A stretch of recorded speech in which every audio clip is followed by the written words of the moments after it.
Well, I have just slightly past 5, so why don't we get started here? This is discussions with the dean, something that I decided to start last fall. I'm the academic dean at Memphis Theological Seminary. Pete Gathje is my name, for those of you who don't know me, but I think most of our participants do.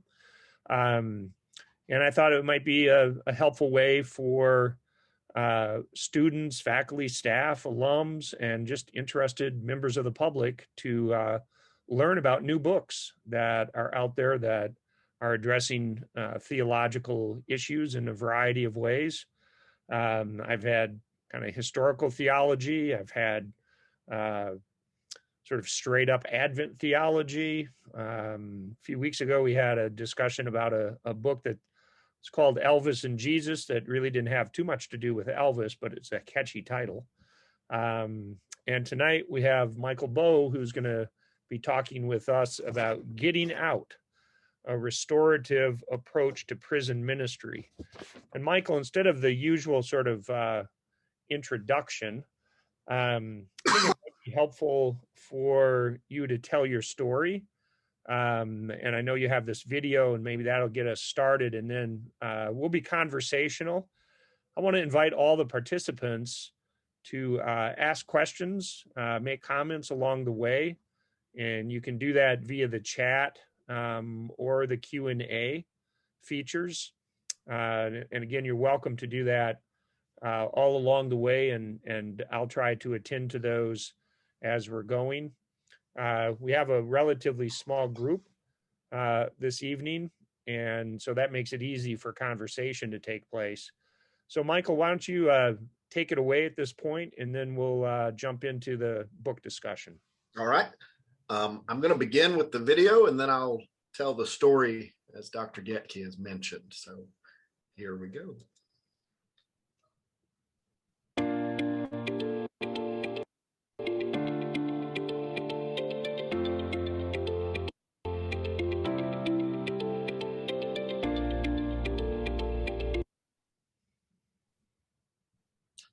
Wouldn't be right if it wasn't technical difficulties. Right.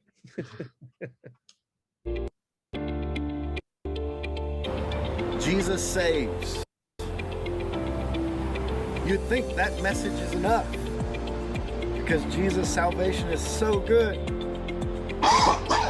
But is it really? Does it really fit the needs of people getting out of prison?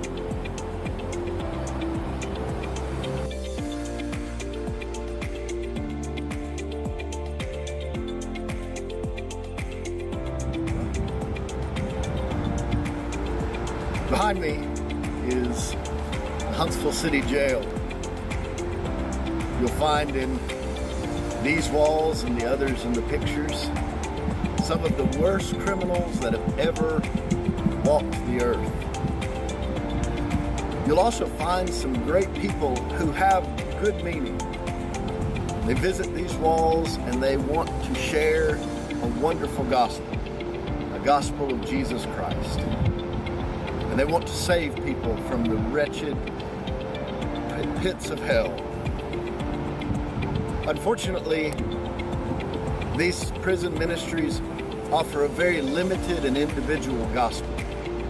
This gospel doesn't address the hells that these people will experience, the abandonment that they'll feel from family, the lack of jobs, limitations on money. There has to be more. There has to be better answers. Through restorative justice and the social gospel, hopefully we can begin that conversation and help people truly get out. Thanks.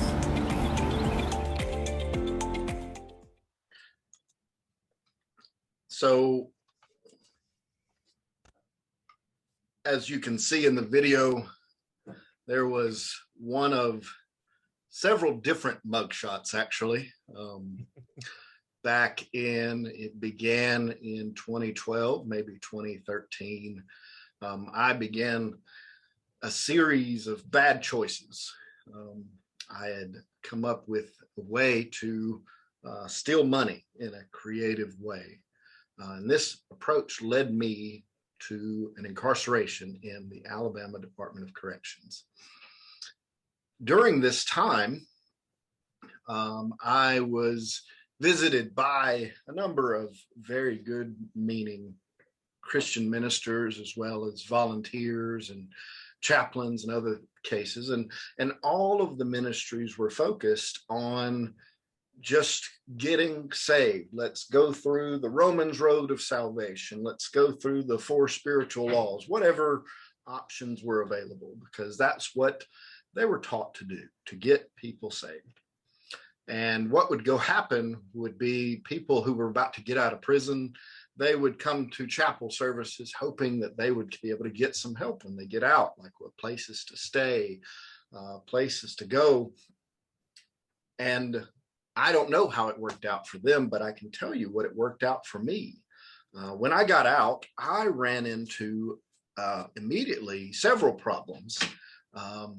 Getting work, getting a place to live. I was a single dad of 3 kids, and I ran into trouble.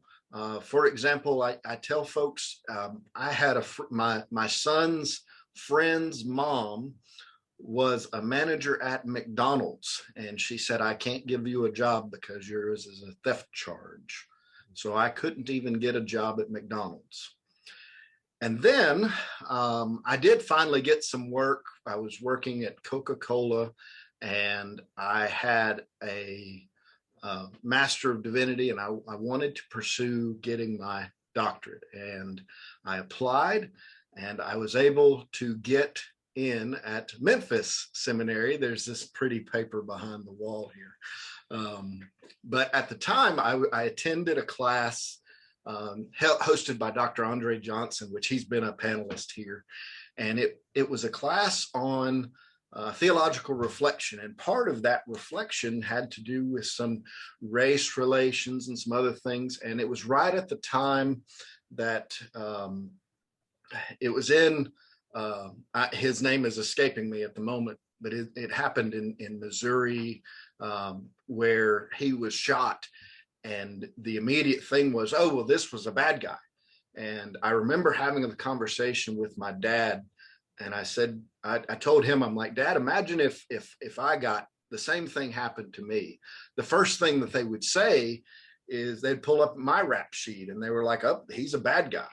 And I'm like, don't bad guys still need justice sometimes? So it started my thinking towards, there's got to be something, because the current prison ministries, based on my own experience, was not very good.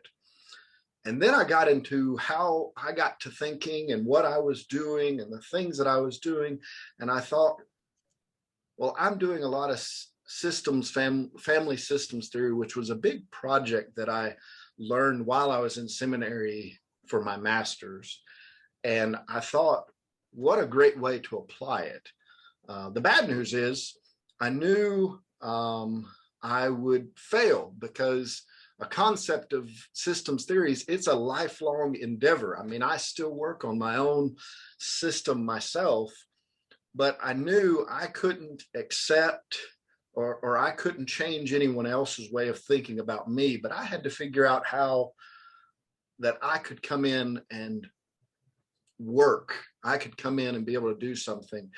And I began to think, also another class in my DMin, which was Dr. Hudson's class. She made us do a TED talk, and I had heard of Brian Stevenson before, but prior to, I didn't actually sit and listen to his whole TED talk, and it was phenomenal.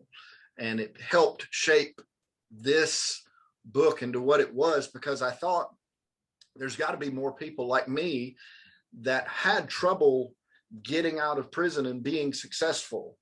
And in my case, I have a privileged background. I had a master's degree when I went in. I have a family that was very supportive. I have a family that was able to accept me and very forgiving.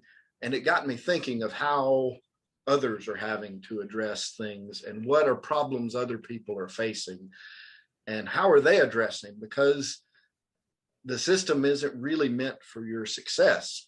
And that's when I got introduced to, in a deeper level, the social gospel. I got introduced to a deeper level, restorative justice, and comparing that with retributive justice, which is what every state uses as their penal system.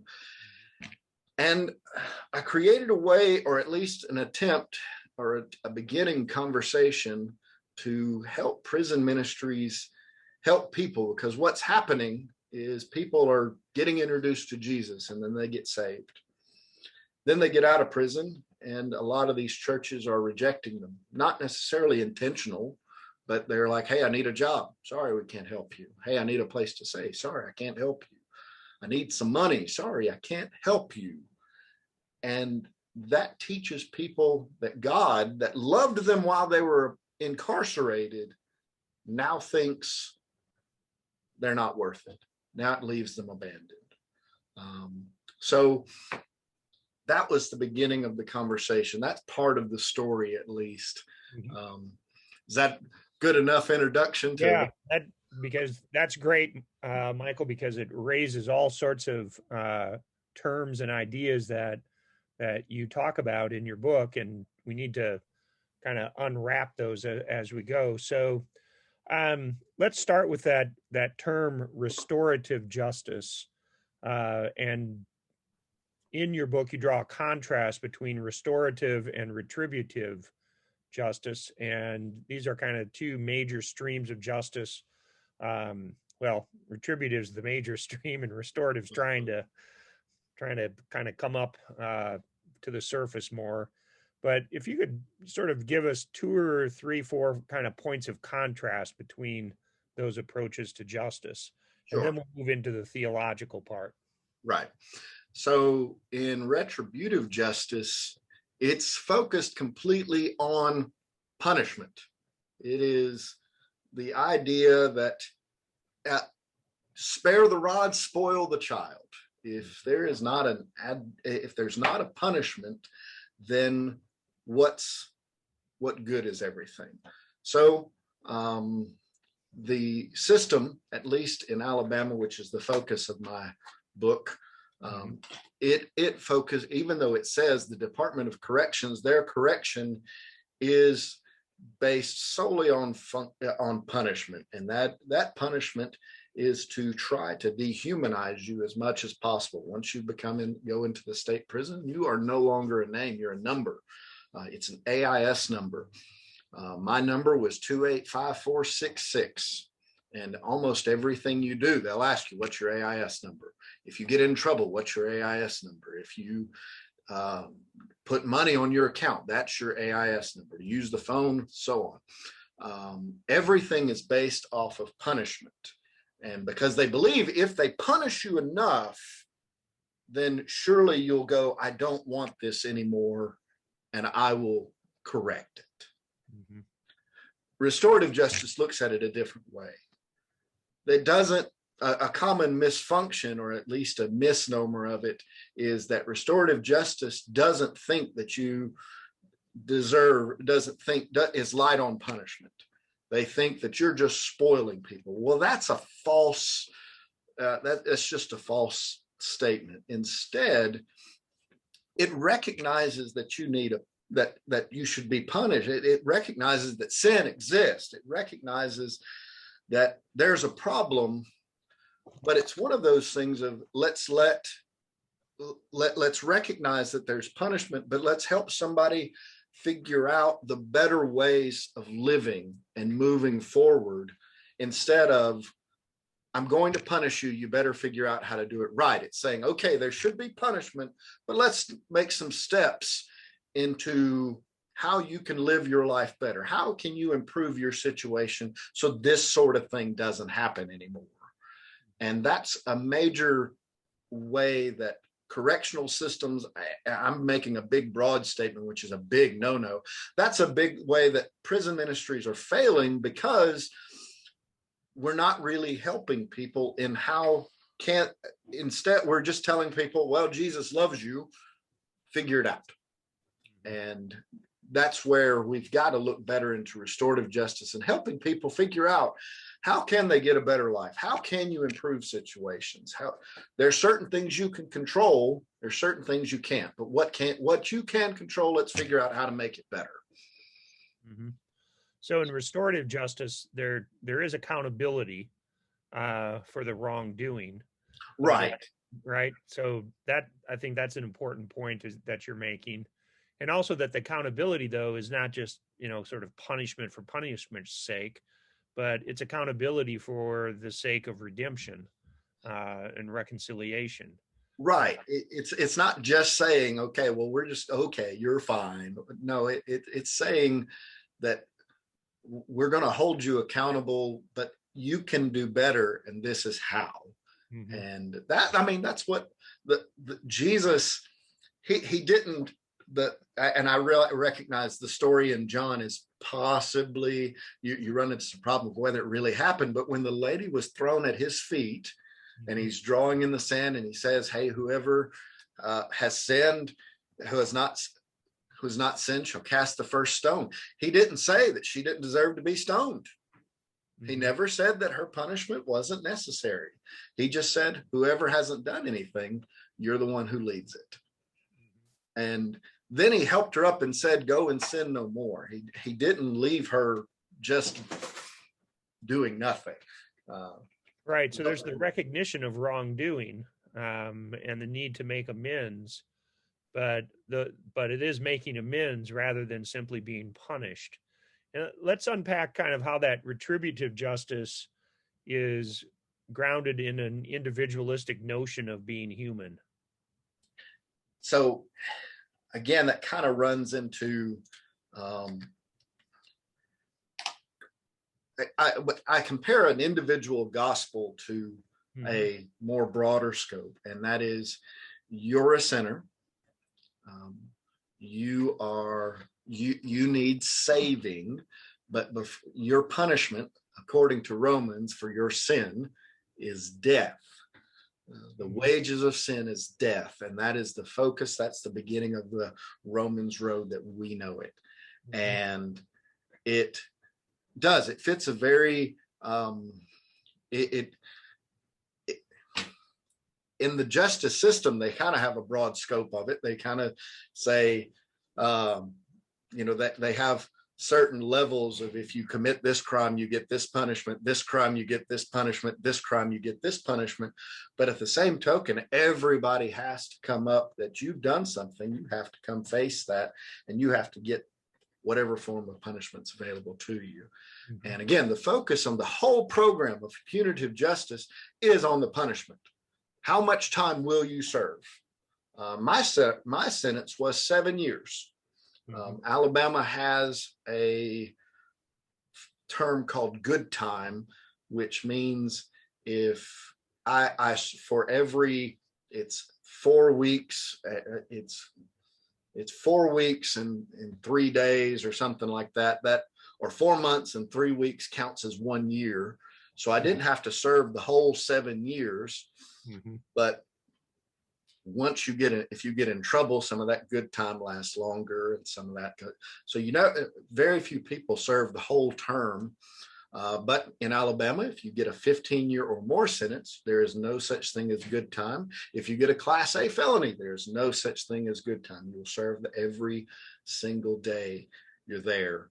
I'm not sure that answers your question that you brought up. Well, it starts to, and part of it is that maybe it would help people to understand a little bit about how punishment-centered the prison system is, and it's, of course, a continuation of the criminal justice system as a whole.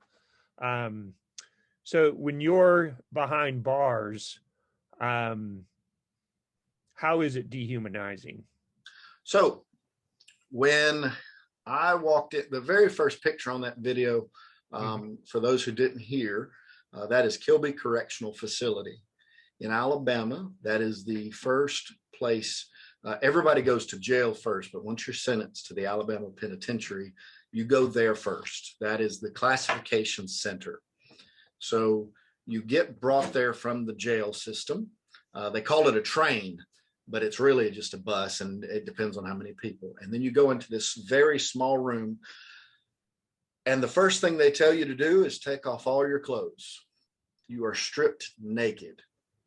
And then you get a single jumpsuit, and you can't tell because I'm cut off here, but I'm an overweight man, and the jumpsuit is too small. So you're sitting there with half of it put on. And then no matter what temperature it is, you're going to walk outside in this jumpsuit to go to the next hallway. And in the next hallway, you give them the paperwork, and then you are proceeded to be searched. And you're not exactly cavity searched, but you do have to bend over, spread. Your head is shaved. At the time I had hair, but it doesn't matter now, but your head is shaved. At the time your beard was shaved, but now they've kind of gotten some religious exemptions to that. And then you are given a uniform that you have to wear. And for example, back then they changed the rules of it, but back then one of the rules were if you don't shave, you don't eat. So if you are carrying a beard, you can't eat. Imagine someone being Jewish, though, being told they can't have a beard, because that's a major part of their faith. That's where they've kind of got some things changed up. They did fix some things, but moving forward. So one of the things Alabama does, and Brian Stevenson talks about it in his TED Talk, he says his state is one of the few states that completely, you are almost ostracized completely. Until recently, they changed the rules on what could be considered a felony of moral turpitude. It used to be in some counties, a drug offense would be considered of moral turpitude. And what this means, if you have a drug offense, you lose your right to vote. So you are now out of the political system. And Michelle Alexander writes a book called The New Jim Crow. And chapter 2 is a big talk about that. It's set in a racial situation, and how people are getting their rights to vote are taken away. One of the problems that people do have, if you commit a drug-related felony, you are not eligible for financial aid. So if you want to improve your situation, you can't get financial aid to get into college. One of the questions on the FAFSA is, have you committed a drug-related felony? If you have, you got to pay for it all on your own. Until recently, Alabama changed their rules, but it used to be that if you had a drug-related felony, you couldn't get food stamps. So you were punished to where you couldn't even get food. The system was based completely on punishment of how bad you did it. And there were certain rules that just, it tried to every which way to make it almost impossible for anybody who's ever been a part of the system to get out of it. They've made some improvements. I'll give them that. They have made some improvements, but it's still, they've got a long way to go, if that makes sense. It does. And it's, I put up the Brian Stevenson's book titled Just Mercy, A Story of Justice and Redemptions. And you've referred to Brian Stevenson several times, and he's got quite a story in that book. And the interesting thing, of course, is his book is based on the Alabama prison system, particularly death row, which, of course, you were nowhere near there. But it is the sense of, and I don't know how many of our participants have ever been behind bars, either to visit or being incarcerated. But as you were talking, Michael, is certainly bringing back some memories of various times that I've been in jail. And it is dehumanizing. You are stripped of your personhood pretty immediately, because it's part of the control that they're seeking to exert over you. They don't want you to have any sense of individual moral agency. They want you to simply respond to a system of reward and punishment, and they're pretty good at it. So, well, let's contrast that kind of ground these different approaches to justice in some biblical reflection and theological reflection, because certainly the retributive justice system of the United States is no accident. It has theological grounding, and it's not surprising that like the ultimate retribution or punishment, which is the death penalty, prevails, particularly within Bible Belt states. So if you could maybe help us see some connections between punishment for sin and punishment for crime, and how that punishment for sin gets talked about biblically. Sure. In my book, and I'm just going to quote it because Good. Thank you. It's a section and it's on page 20, but it says crime, sin, and the gospel. The crime event is complex. This complexity puts prison ministry in a complicated position and must address the need for justice and the victims of crime. The victims have been hurt and care must be provided. However, the Christian message is also one of grace and forgiveness for the person who committed the crime. Traditional ministry is focused on the need for repentance based on individual failure and punishment, leaving it difficult for someone previously incarcerated to experience redemption and grace. Sin is addressed in either traditional focus on individual moral failure or the view that sin is more involved than simply breaking the law or wrongdoing. And then I put sin in the restorative justice approach to prison ministry does more than remind us that we're flawed beings. The crimes and victims should convict us, but grace is available. There exists a legal prejudice against people who have been convicted of breaking the law, and traditional prison reflects that prejudice with its individual focus. However, prison ministries and churches should practice a redemption that reflects a social theology and social gospel that intends more than individual moral failure. The Bible challenges us to think, work, and believe far beyond ourselves. We are a social people with a nature to commune together. The Apostle Paul reminds us that we, who are many, are one body, and again makes references to a body having many parts, but still one body. And it seems to be a common message among the Apostle Paul, referencing inclusion of the Gentile people in Ephesians 3:6. Making one body. However, if Paul's words are not enough, we have the writer of 1 John who says we have fellowship with one another. So it's basically we're starting to get into the social gospel principle, and that is where people traditionally think that social gospel is very light on sin. And again, that's another false thing. I quote from Walter Rauschenbusch when he says the major argument made traditionally against the social gospel has been about its view of sin. Its teaching seems to put the blame for wrongdoing on the environment instead of stiffening and awakening the sense of responsibility in the individual. It teaches him or her to unload it on society.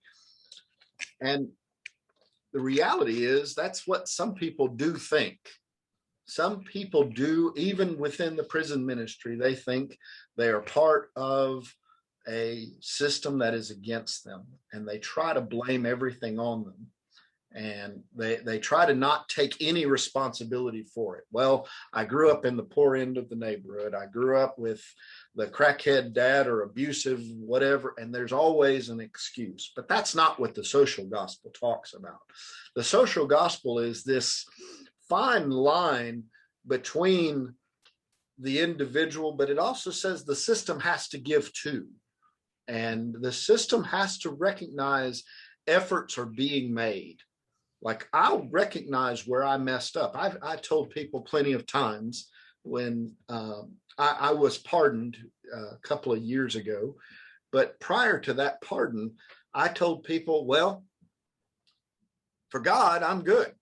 God has given me full grace and forgiveness. Unfortunately, the state of Alabama thinks differently, and they are entitled to their right. And that's part of where I started to introduce to the men and women that I worked with through this book. This book is a modified version of my D-Men project. I know it was mentioned in the flyer that was sent off. Yep. And it was something where I was saying to people, like, you are coming into a system and you want everybody to pretend everything is just fine. And that's not right. Instead, you have to recognize that there is an emotional process of forgiveness. There are people that are mad at you, and that can be the state. Now, don't worry, if you do these things, the state will eventually, and people will eventually give. And that's what the social gospel is talking about. It's talking about the things that I need to do to recognize where I messed up the system. I threw the system out of balance by committing my crime. But there are things that I can do to help the system get forgiveness. If I do wrong to you, well, even if I completely repay it back, that doesn't mean that you're not a little angry that it happened. But over time and through observation, eventually the system catches it up. And that's the challenge where the social gospel comes into play. Yeah, one of the great things that, the great corrective that comes from the social gospel is a recognition, as you had referenced to Paul's metaphor of the body of Christ, is that we're social creatures. And so none of us act simply as individuals. We're always acting within a web of relationships.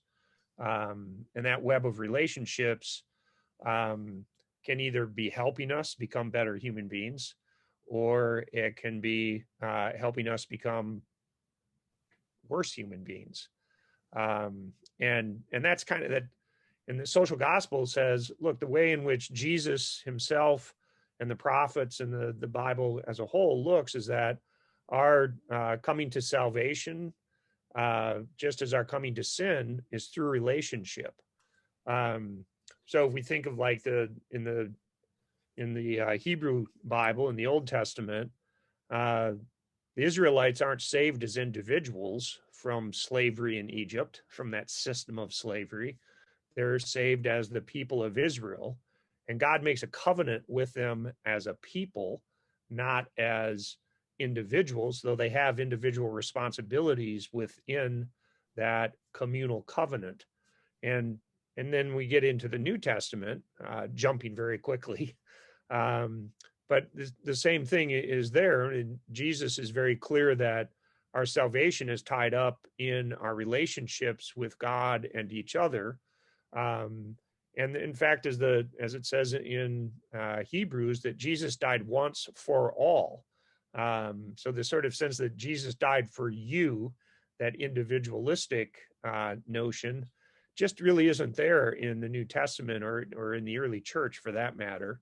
But rather that both our sin and our salvation are tied up in our relationships with each other. And so if we've damaged relationships through wrongdoing, then that repair of relationships is also going to have a communal dimension. So with that kind of theology, how does that get tied into this thing called family systems theory? Yep. I did see somebody put up a question. Okay. I will kind of sort of answer. Okay. And the question was, how do you approach child sex offenders who almost 100% of the time reoffend? That's a very, very unfortunate question that I admit in this book, I exclude that. I don't have an answer. I didn't study that. I don't have an answer for that because that's an even different situation because there's some psychological problems that are going on there, and kind of like the drug problem, we're treating that with corrections instead, or trying to punish instead of trying to address the psychological problem that's there. That's a problem we're dealing with drugs as well, having to deal with the medical problem by trying to punish it out of you. and I don't have a very good answer because I didn't study it very well. I do say that more help is needed in the area of psychology. I mean, psychiatry is a new science and a new medication that we don't even know. And then what's even worse is in some cases it's being treated like this, playing darts blindfolded, hoping something will stick. Mm-hmm. And I don't know. I hate it that children get hurt. I hate it that this is something that exists. But I do say that there is still redemption for those people. And I don't know what it looks like. Mm-hmm. Regarding the other, you mentioned a web, and that's about the best way of dealing with it. When you said a web of people, Jesus had 12 disciples, 12 people. He didn't do all this by himself. And then he told them that they would do greater things. And then we had the church who had different people. Jesus always had other people working together, doing the work. And part of that is every system, and I'm going to use a pen reference. Every system seeks what is known as homeostasis or balance. Mm-hmm. So imagine like a triangle or a balance of things. So when somebody reoffends or when somebody commits a crime and they go away, they go to jail or prison, their family is then thrown out of balance because they have to get used to that person being gone. Well, what will happen is the family will figure out how to readjust and they'll put balance back. And then you come back in the picture. You get out of prison and you come back in the picture, and that throws it back off balance. So one of two things happens. One, the family will adjust and move up. That's what mine did. Mine welcomed me back in and everything was fine, and we worked together through whatever troubles they had. Unfortunately, there is such thing as dysfunction. I'm sure all of you know. And there's even a thing called sabotage, which is another idea within the systems theory. And that is the system will always seek for balance every which way. And one of the ways it will either move and adjust up, meaning the family system will improve. They will make positive changes, or there will be sabotage. And there will be things that will create it to where the system will go back to here, saying, we don't want you around. And that's what's happening to a lot of the people. That was what was happening to many of the people I worked with. I worked within the parole system, and they have a group that it's called the DRC, but it's a group of high risk offenders. Why they're considered high risk offenders, I don't know. I didn't ask completely, but they had a higher risk of returning to the Alabama Department of Corrections. And I asked the parole officer to let me work with them, because part of their requirements is they have to do so many hours of community service. The parole officer agreed to let them serve some of that with me, but I told him for their sakes that I would not be a tattletale, so they could be able to talk to me candidly and tell me what was happening. And I told him this was all based off my doctoral research, and it's known as an ethnographic study. And what I was doing was, I knew my situation. My situation came from a trouble. I committed crimes, but I had a very supportive background. I had a master's degree. So while I had trouble for a little bit getting a job, all I had to do was kind of just work hard and wait it out. But eventually it would kind of work out. How many people had different scenarios? So how many people, my system, when it got thrown off balance, mine worked back up in positive directions. How many people didn't? How many people experienced sabotage? And what I ran into was unfortunately very alarming, because I would talk to men and women within this group. And what I found was, in cases for men, the most common form of sabotage was having to do with their masculinity.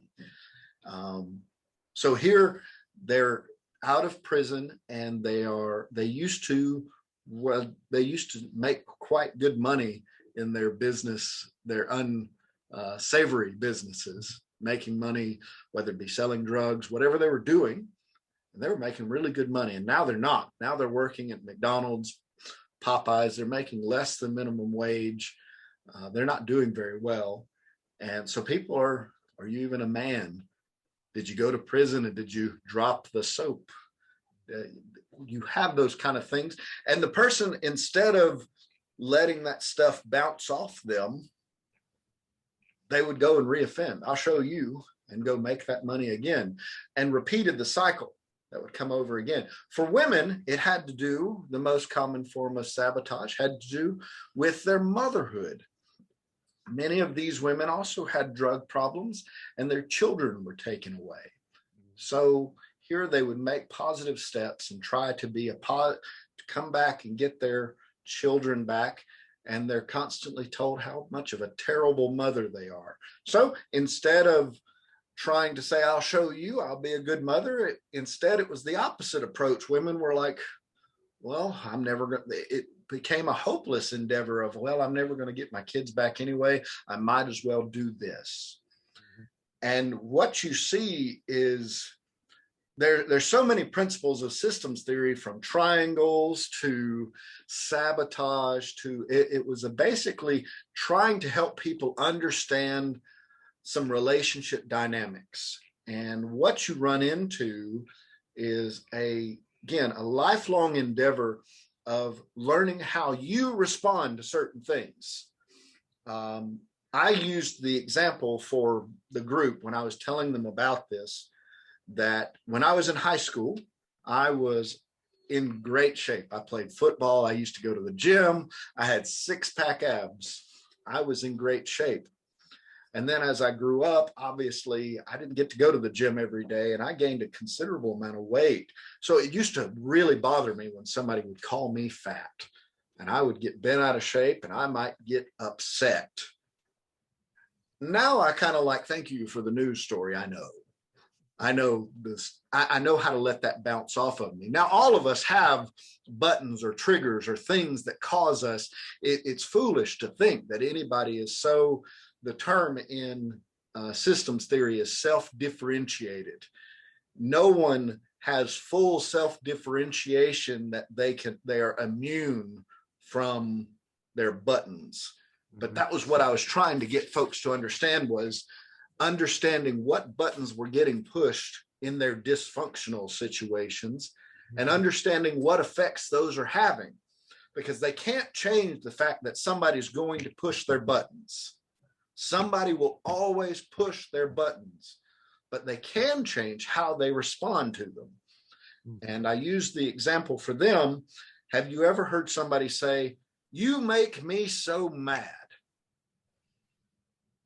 Did I?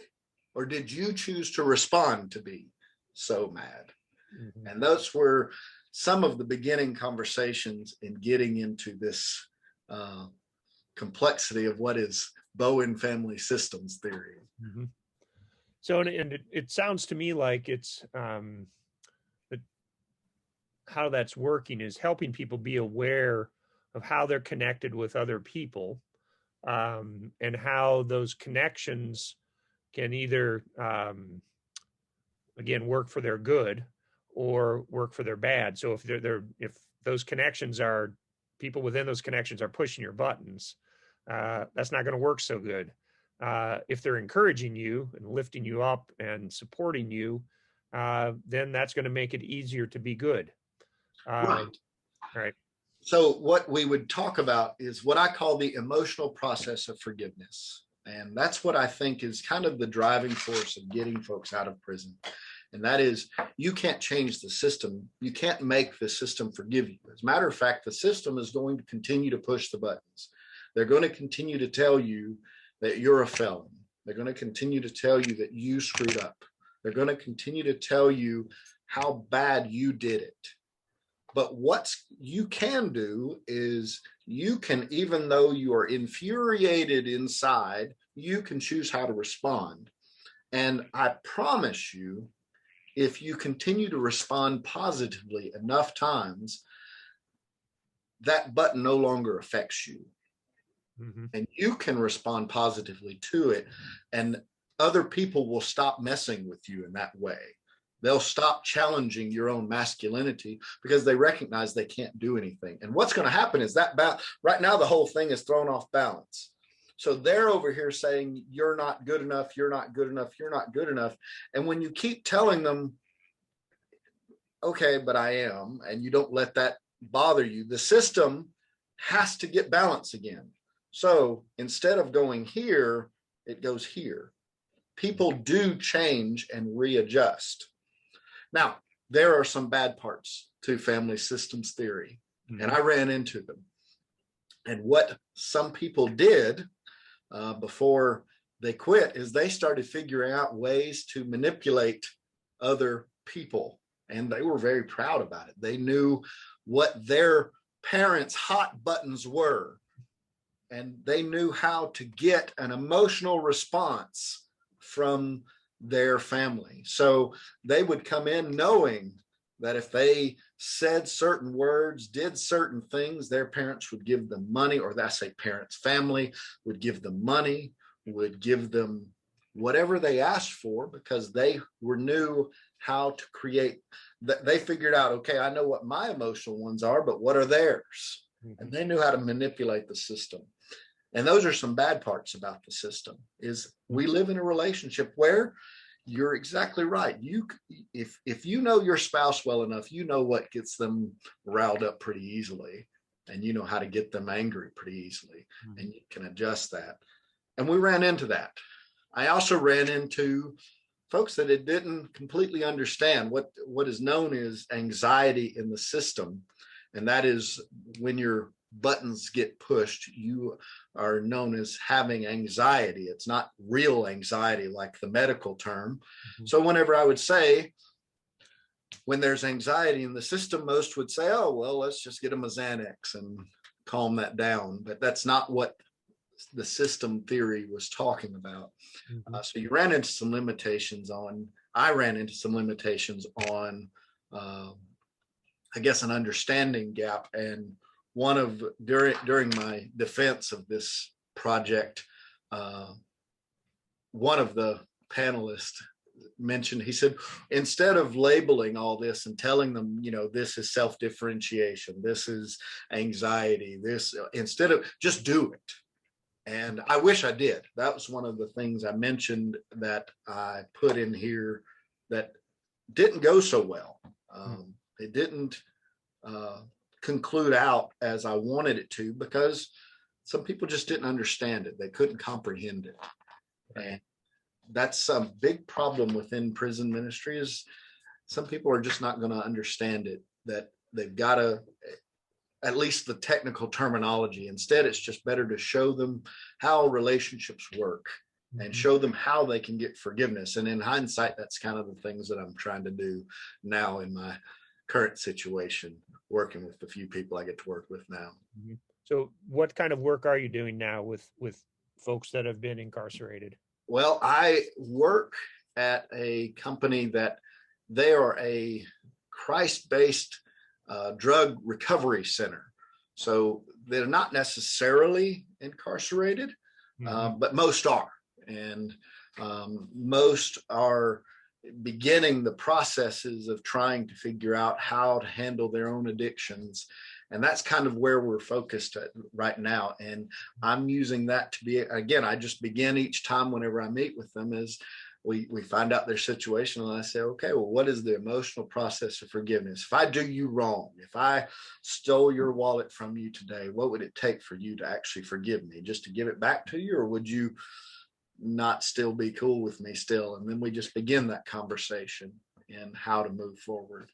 So yeah, and that's such a helpful beginning point, because it recognizes right away that when a moral wrong is done, it's not simply the breaking of a law, it's the breaking of relationships, and it's harming other human beings. And so in order to restore that relationship, it's going to take more than simply the punishment of like, well, you have to give that wallet back, or we're going to take $20 from you now. That it's going to be a little more complex than that. And I guess that's the kind of the lesson that I've drawn from reading your book, is that the kind of prison ministry that we needs to recognize not only the complexity of each individual, but the complexity of the relationships that every single person is engaged with. And so when somebody gets out of prison, they're coming back into the relationships that they had before. And they're going to have to address those relationships if they're going to stay out of prison. Right. And what's happening more often than not is folks are not. Instead, they're taking the easier route. I mean, some of the stories, as I mentioned, were kind of sad. Some of them I didn't have answers for. I mean, when I was talking to the ladies about how they're getting their relationships back, when they would talk about how they're told they're not a good mother, that they're only good for laying in bed. And then they're even told, they're telling me in some cases that they can make roughly anywhere from $60 to $80 in a matter of 10 minutes. Mm-hmm. They said, what do you think I should do for that? I mean, where else can I go to make that kind of money? And I didn't have an answer. And they're like, why should I change anything about my life other than I'm going, you're losing a part of who you are by doing, you're giving away who you are. But in their case, they're saying society doesn't want me. This is what society thinks I should be. So I'll just go along with it. And that's a sad part of the story that some of these people have, because unfortunately society sometimes isn't very forgiving. And some people, they don't make the efforts to do things right because society makes it really, really hard. And that's the part of the social gospel that does have to be engaged. And that's where I was trying to challenge the church to go with, we should not, as a church, be conformed to the world. Mm-hmm. We should not be as hard on the people that come to us seeking help as a regular job. Instead, we have to figure out ways to open doors for people and help them make better choices. We should open doors for people to slow down the prison doors from revolving, because Alabama presents itself with a 30% recidivism rate. And what that word means is they do a study that within 3 years, if you've been to prison, if you ever come back. The problem with that number and why it seems low is it doesn't count people who go on probation. It does count people who die, but obviously they're not going to come back. And it doesn't count people who just go to jail or anything. It just counts people who leave prison doors and come back to prison doors. And unfortunately, I believe that number is a lot higher than just that, because it doesn't count people who started off in jail doing little small step up felonies until they get to it doesn't count any of that. Mm-hmm. And what I'm challenging the church to do is I'm challenging the church to address that door, to start working with the ladies who can make a lot of money doing unscrupulous things and telling them how much they're worth. And let's make some positive change. Let's build some positive relationships and make this system better. Let's address those things. Let's, as a system, address the fact they did something wrong, but show them that there's a way to make it right. And that can be done for both men and women. And my book just begins the conversation. The systems theory is a lifelong challenge. I still am working through my own system today, and I still have my own struggles that I have to work with today, even though I've been pardoned. I mean, I had to go through this. I went to the state board and they gave me a full pardon. I have all my rights restored. I am no longer considered a felon. Mm-hmm. But that doesn't take away the story, and it doesn't take away even the record of it. So still a part of it. So we have just a few minutes left, and since I'm the academic dean at Memphis Theological Seminary, I want to put in a little plug for the seminary. How did you end up at Memphis Theological Seminary, and how was that experience for you? And I'm just trusting that you're going to say really wonderful things. I really am. I wanted to go to several. I had several ideas to go get my doctorate. I knew I wanted to get a DMin, and here were the options. I live in Huntsville, Alabama. So there was Memphis, that was 4 hours away. There was Emory, that was 4 hours away. There was Samford, that was 2 hours away. Well, when I compared the prices of all of those places, Memphis won. So I applied. So if you want a great economical education, Memphis is where to go. I began those studies, and I had to. I began those studies, and I'll tell you, I was very uncomfortable in my very first class, and I'll tell you why. It was a study on theological reflection, but it had a very heavy emphasis on race. And if you know anything about Dr. Andre Johnson, that is his bailiwick. That is what he does.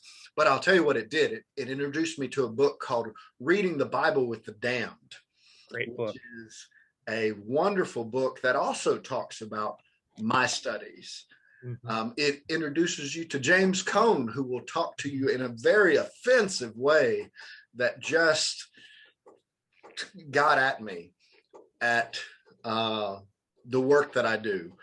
And because there's problems within the race system that I didn't address in my book. I admit that. And the reason I didn't address it was because it would be silly for me to do so. I am a middle-class white guy with a decent education, so it would be silly for me to talk about the race problems. And then I moved forward, and I had a spirituality class that made me dig into myself. I had a class with Dr. Lee Ramsey about pastoral care, which again was my bailiwick, because that's what we talked about with this, a preaching class. I'm telling you, one of the best. And then I had a phenomenal doctoral advisor that I'll admit to you, the scariest part about doing the doctoral work for me was writing the dissertation. It was a daunting task for me because I had never wrote anything that long. The biggest paper I ever was assigned was a 20-page paper. So what was I going to do? And then sure enough, I'm like, I get to this point and I write the first chapter and I email it to him, and it has more comments and scratches and red marks. And I'm like, but they were very helpful. And I got to call him and talk with him and talk about some of the best support, and it will get you through. And you learn more than you can ever imagine. So Memphis is where it's at. Like I said, I'm going to bring my little camera in closer so you can see my pretty diploma in the background. So we have a number of current students on who are participants tonight. So it's encouraging to say people do get through the program, whether it's a DMin program or the master's level. And of course, Michael was my student. I was his advisor for this project. And so I'm really delighted tonight, Michael, to have this conversation. It was a little more relaxed than your DMin project defense. Right. So you could really just tell your story and tell us about this book. So I'd highly recommend, for folks to pick it up. It's not expensive, and it's a really easy read.